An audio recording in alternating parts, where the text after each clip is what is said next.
OPEC ministers meeting in Vienna today maintained the status quo as far as production numbers went. That's about the only thing that's status quo in the oil patch these days.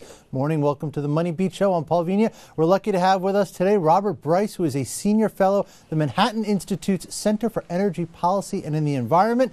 He joins us to talk about the new world that OPEC suddenly kind of finds itself confronted with, Robert. I mean, it looks like not a lot changed at this meeting, but a lot has changed for OPEC, hasn't it? Well, it has not so much for the Middle Eastern oil producers, Paul, but it has for the African oil producers. Algeria, Angola, Nigeria, the countries that used to count on the U.S. market have now had to look elsewhere because they produce the same kind of light, sweet crude that is now being produced in very large quantities here in the U.S. from shale oil operations. So there was no surprise in Vienna today. Iran, Algeria, Venezuela all had indicated before the meeting began they were happy with the quotas at 30 million barrels a day. So no major shift there, but there is reorganization within OPEC in terms of where its members are sending their crudes. Right, and it seems like there's sort of been not a huge wedge between the OPEC members, right? But certainly some kind of a wedge that has been driven between them because of the energy boom going on here in the United States. Well, I think that that's true to some degree, but remember, U.S. refiners, particularly on the Gulf Coast, have still depend on Arab sour heavy crude. So they're going to continue importing sour crudes. What we're really seeing, Paul, is an increasing globalization of the oil market, both in the crude market and in the refined products market. Few people know that the U.S.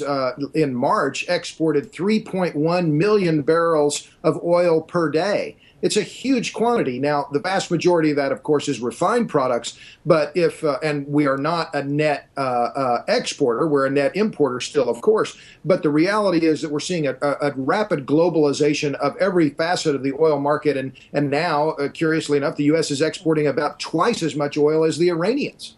Right, and is that dynamic kind of the reason why? I know gas prices are a little bit lower now than they were a month or two ago, but they're not much lower. And you might think energy boom, a lot of crude oil flowing around, a lot of shale.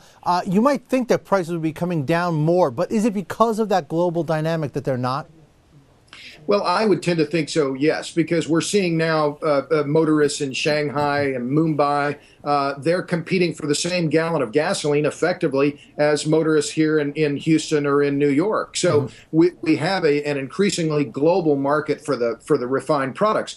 Yes, U.S. crudes, which are benchmarked with West Texas Intermediate. That West Texas Intermediate benchmark is about $10 less than Brent, which is the international waterborne crude marker, but it's not necessarily translating into significantly lower prices at the pump here in the U.S. because of the globalization of the refined products business.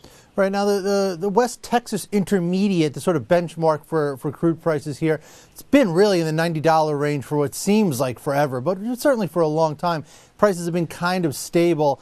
To bring it back to OPEC, do they like where prices are right now?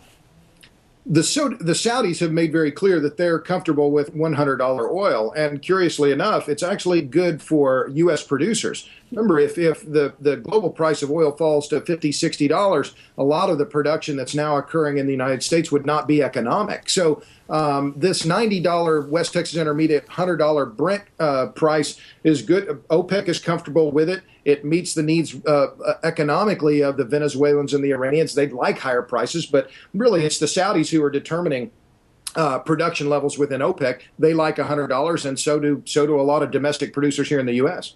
All right. Robert Bryce, Manhattan Institute, thanks for coming on this morning. Appreciate it. Thanks a million, Paul.